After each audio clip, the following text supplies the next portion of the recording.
ভারতের গণমাধ্যমগুলো ক্রমাগত বাংলাদেশের বিরুদ্ধে অপপ্রচার চালাচ্ছে বলে মন্তব্য করেছেন বিএনপির সিনিয়র যুগ্ম মহাসচিব রুহুল কবির রিজভী। তিনি বলেন, সার্বভৌমত্ব রক্ষায় কাউকে ছাড় দেওয়া হবে না।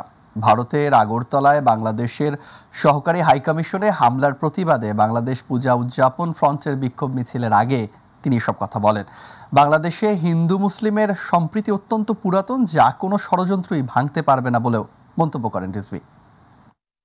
বাংলা সাহিত্যের একজন খুব নাম করা লেখক অন্নদা শঙ্কর রায়, তিনি তার একটি লেখায় বলেছেন যে ভারতে যারা হিন্দু মৌলবাদী রাজনীতির সাথে জড়িত, তাদের ভারতের স্বাধীনতা সংগ্রাম অথবা এই উপমহাদেশের স্বাধীনতা সংগ্রামের সাথে এদের কোনো সম্পর্ক ছিল না, এদের কোনো অবদান নাই।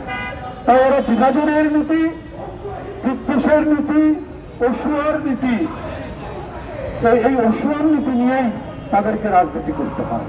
বিজেপি সরকার হিন্দুত্ববাদকে, তার গোড়া হিন্দুত্ববাদকে পুঁজি করে ক্ষমতায় এসছে, ওদের আর কোনো পুঁজি নেই। সুতরাং ক্ষমতায় টিকে থাকতে হলে হিংসা আর ঘৃণা ছড়াতে